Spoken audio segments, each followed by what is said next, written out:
Hello everyone and welcome to the new Zoxin It Up Live.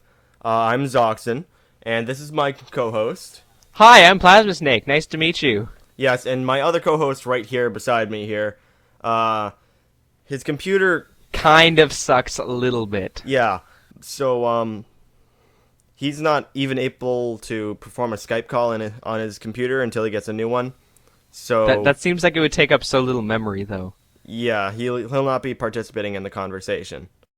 Yeah, so by Axel here, he'll be back when we need him. Yeah, let's just have a moment to reminisce about his computer. Yeah, no, never mind. Fuck that. Moment's done. Hey, welcome CM Near, aka Chris, to the podcast. Hey everyone. Okay, so CM Near was our first guest, right? Yep. Yeah, he was back in Live stream days. Yeah, back in the live stream days. Yeah, we're not exactly doing a live podcast per se anymore. It's now a pre-recorded podcast, which we will stream live over live stream, and then you can talk to us, kind of like a director's commentary, except interactive over live stream. Which means that a lot of these people will be first viewers. So that's kind of cool. Which means that we have Chris, the first episode of Zoxin Up, and now the first episode of recorded Zoxin Up. Of pre-recorded Zoxin Up. Yeah, so that's kind of cool. Yeah, Chris has been on the podcast 3 times now, actually. He actually requested this, didn't you? Yes, he did. Why did you request this anyway, Chris? Well, I thought it'd be fun to do it again. I mean, I haven't done it in a while, and third time's a charm. You know. I don't know. Well, I think actually, the last time that we had you on the show was actually quite a good one. We had the double weekend with Adam Grumbo from the 405th and you, and that weekend was a really good weekend. So hopefully we can carry that magic over into this podcast. Yeah, I remember that podcast that we did with you, Chris. It was like on spot. It was perfect. It all flowed together really nicely. We even premiered one of your machinimas. What was it? The one on Avalanche. Oh, Symmetry. Yeah, Symmetry. So, what's happening with you, Chris? Not much lately. Summer just started for me, and I'm just trying to get organized with some machinima projects that I have lined up, and I hopefully will get them done. Any that you're willing to share?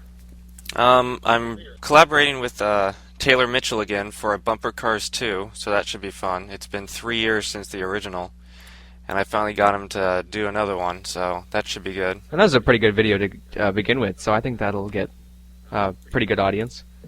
Yeah, it should. It's my highest viewed machinima film besides The Trick of Legend, yeah. Oh, really? Yeah. I didn't know that. And I'm also remaking The Trick of Legend in HD, and hopefully I'll get that done this summer as well. Oh yeah, you've been working on the part 2 lately, right? Yeah, part 2 and part 1 again. And you're putting all of that into one big video? Yep, that's the plan, all in HD as well. Has that been hard, trying to redo something that you already did? Does it feel kind of like a grind sometimes? Well, what I noticed when you redo something you've already done, you kind of try and do it the same way, and sometimes that can be a bad thing. Because, you've improved since you first did it, so why are you still, trying to get the same angles and trying to do everything the same? So, it's hard to break free from the original in a sense where you can do something new with it, because everyone will probably be expecting something close to the original.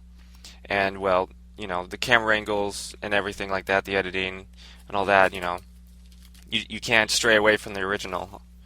It has to be kind of like something new, but you can't, like you said, you can't stray away from the original. It's hard because you're used to what it looks like now, so you want to recreate that, and so you can't tear yourself away from doing the same camera angles. Even though some of them may be bad, you'll still do them anyways, and that's what I found. And that's why with Bumper Cars 2, I can do something completely new, and there's nothing to go back on and look at. Like Bumper Cars. Oh my gosh. I was actually recording for a machinima yesterday. I had about an hour of footage. I was so proud of myself. And then I realized I didn't press record. Oh my bacon bits. I was pissed off. I cannot even tell you the amount of times before I became a machinima director when I was just doing it on my channel. I cannot tell you the amount of times that I have sat down, done an entire machinima, and then had not done record and just walked away from it for a week. I was so mad. Chris, do you have any mishaps kind of like that? What was your worst mistake that you ever did when trying to record something or trying to edit something? I don't know. There's plenty of them, getting everyone to cooperate in the filming process is hard, let alone because they like to goof off. So getting people organized and not goofing off is difficult. No, see, I wouldn't be able to do that. I wouldn't be able to deal with all the people who are just too excited to be in a video with you. And especially in that kind of video, at least you have a little bit of leeway, because when you're talking about Halo tricks, once you get the people kind of lined up for the first shot and you get that one done, it's kind of like, okay, now we can goof off a little bit. Yeah. But if you're trying to do a machinima where you require other actors, that is very hard, because you need them to pretty much be serious all the time, and they're just not going to be that way. Yeah, exactly. I remember I've started doing Modern Warfare 2 machinimas now, which requires, obviously, you being the cameraman, which means everybody else is different, so you have to tell everybody what to do. And I mean, I've got some pretty cooperative people, but like in the middle of a scene, somebody will just shoot someone in the face, and I'm like, there's a body on the floor, and now I have to reset the shot and all of this stuff. And I mean, you're having fun, but at the same time, it's like, man, this is a pain in the ass. I wish I could have done this by myself. So, you're moving more towards machinima now, as opposed to the live Halo tricks kind of things, now that you're kind of done with that. Didn't Biaxel have a question about that? Just as a reminder, Biaxel isn't actually part of this conversation, as I mentioned earlier, because of his computer issues.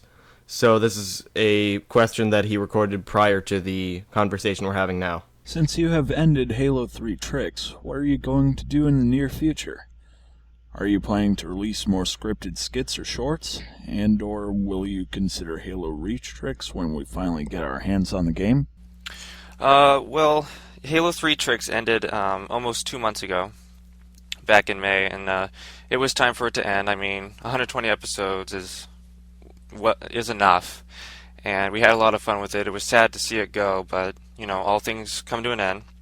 What I'm planning to do this summer is get more into machinima, and hopefully get some of those out. I don't know what I have planned for Reach, because I don't know how much time I'll have to devote to video game, productions, videos. And another thing I'd like to add, sorry for interrupting, but like, it seems like Bungie is making Halo Reach very bug-proof, like especially with like the death time of being outside the map. Yeah, and even with that, then what's the point? So, if I'm only able to do 5 episodes of Halo Reach tricks, it wouldn't be worth it. So that's something to consider as well, and even the time factor, because I don't know if I'll have enough time to do as many videos as I used to be able to do. And I was hoping to get some machinima done in Reach, and let's hope that will still be the case, because I'm starting up into my film school, so I'll be devoting my time towards that and making live action films and shorts and stuff like that.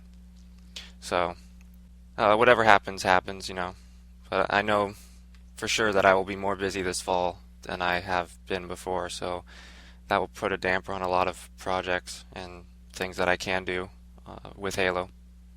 Do you think film school has influenced you to move towards machinima more, or has machinima always been something that you kind of looked at? Machinima has always been something that I had always wanted to do. Even when I started the Halo 2 tricks, I wanted to start doing that. That would be my practice, and move into machinima. And unlucky or lucky for me, I got popular with the trick series, and so I kind of ended up doing that instead of machinima. And finally now I'm able to do more machinima, since I've garnered the fan base that will stick with me no matter what I do, and it's good to have that so I can branch off and do more than just tricks. We will now be taking a commercial break. Please click on that video to continue watching the podcast. Go on. You know you want to. Do it!